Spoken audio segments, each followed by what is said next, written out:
Presenter kondang Indra Bekti kini sedang terbaring tak sadarkan diri di rumah sakit setelah dirinya jatuh pingsan di dalam toilet. Rabu pagi, tanggal 28 Desember tahun 2022. Roy, asisten Indra Bekti menceritakan, pagi itu Indra Bekti sedang siaran di salah satu stasiun radio. Kemudian dia minta izin ke toilet, namun ia tak kunjung kembali ke ruang siaran. Setelah disamperin ke toilet, ia ditemukan dalam kondisi pingsan di dalam toilet. Selanjutnya mereka menghubungi ambulan dan membawa Indra Bekti ke rumah sakit.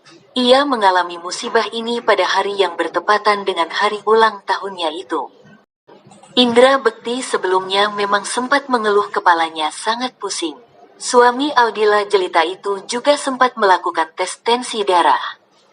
Saat ini Indra Bekti tengah dirawat intensif di rumah sakit dan dikabarkan kalau Indra Bekti mengalami pendarahan di otaknya. Emang lagi ada pendarahan otak, jadi sampai sekarang ini belum sadar, kata Roy.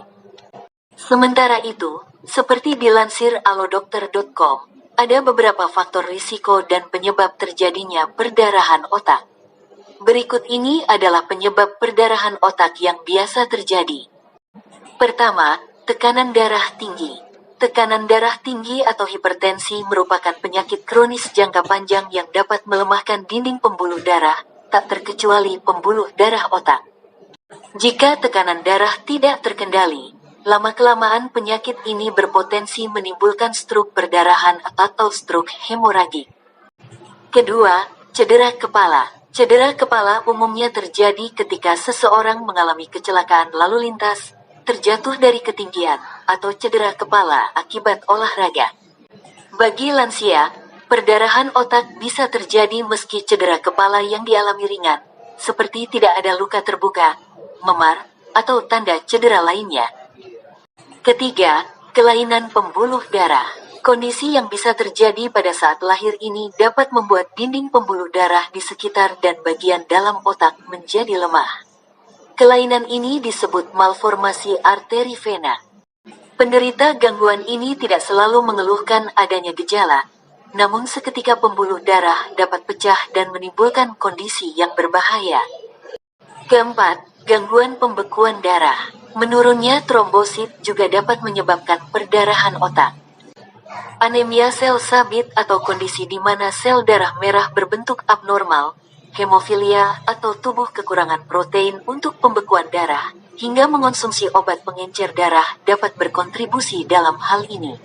Kelima, pembengkakan pembuluh darah atau aneurisma. Aneurisma menyebabkan melemahnya pembuluh darah, yang kemudian dapat pecah dan menimbulkan perdarahan di dalam otak. Kondisi ini dapat menyebabkan stroke.